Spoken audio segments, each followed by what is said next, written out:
বসন্ত মানেই কি শুধু কোকিলের ডাক? না, বাংলার এক প্রান্তে এই সময় প্রকৃতি নিজেকে সাজিয়ে তোলে আগুনের রঙে। হ্যাঁ, আমরা পৌঁছে গিয়েছি লাল মাটির দেশ পুরুলিয়ায়। চারপাশে যেখানেই তাকাচ্ছি শুধু রক্তিম পলাশ আর রুক্ষ মাটির স্নিগ্ধতা। আজকের ব্লগে আমরা আপনাদের নিয়ে যাব মুরুগুমা, মার্বেল লেক আর পাহাড়ের ভাঁজে লুকিয়ে থাকা এক স্বর্গরাজ্যে। মুরুগুমায় আমাদের আস্তানা ছিল পলাশ বিতান রিসর্টে। নামটার মতোই সুন্দর এর পরিবেশ। মুরুগুমা ড্যামের খুব কাছেই অবস্থিত এই রিসর্টটি আপনাকে একদম গ্রামীণ অথচ আরামদায়ক অনুভূতি দেবে। মাটির দেওয়াল আর খড়ের চালের ছোঁয়া থাকলেও ভেতরে রয়েছে আধুনিক সব সুবিধা। সবচেয়ে ভালো লেগেছে এখানকার আতিথেয়তা। রিসর্টের জানলা খুললে দূরে পাহাড়ের হাতছানি আর পাহাড়ি ঝিঁঝি পোকার ডাক। খাওয়া দাওয়া ছিল একদম বাঙালি।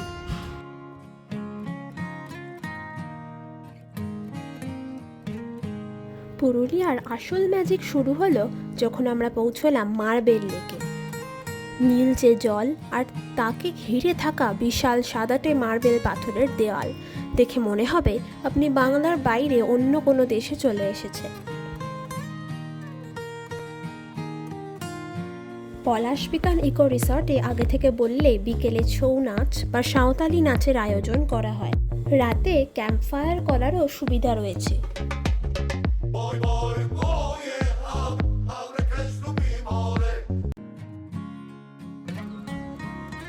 আমরা অনেকটা সময় এখানে শুধু প্রকৃতিকে অনুভব করেই কাটিয়ে দিলাম।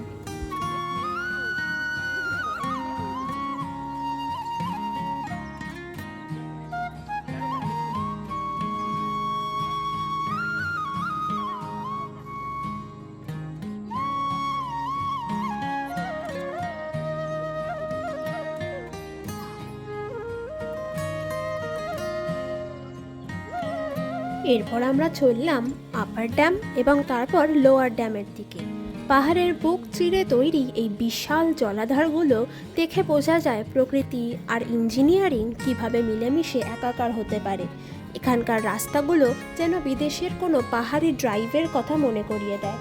পথে যেতে যেতে আমরা দেখলাম ছোট ছোট অসংখ্য পাহাড়ি নদী আর তার ওপরে সুন্দর ব্রিজ।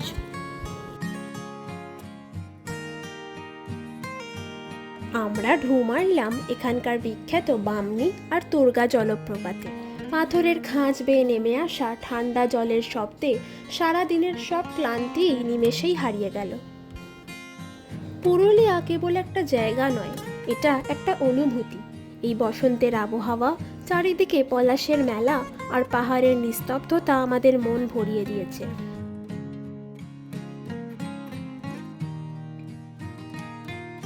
যদি আপনারাও চান যান্ত্রিক জীবন থেকে একটু বিরতি নিতে, তবে এক্ষুনি ব্যাগ গুছিয়ে বেরিয়ে পড়ুন এই লাল মাটির দেশের টানে। আজকের ভিডিওটি কেমন লাগলো কমেন্টে জানাবেন। ভালো লাগলে লাইক আর শেয়ার করতে ভুলবেন না। দেখা হচ্ছে পরের কোনো ট্রাভেল ব্লগে। ততক্ষণ ভালো থাকুন, প্রকৃতিকে ভালোবাসুন।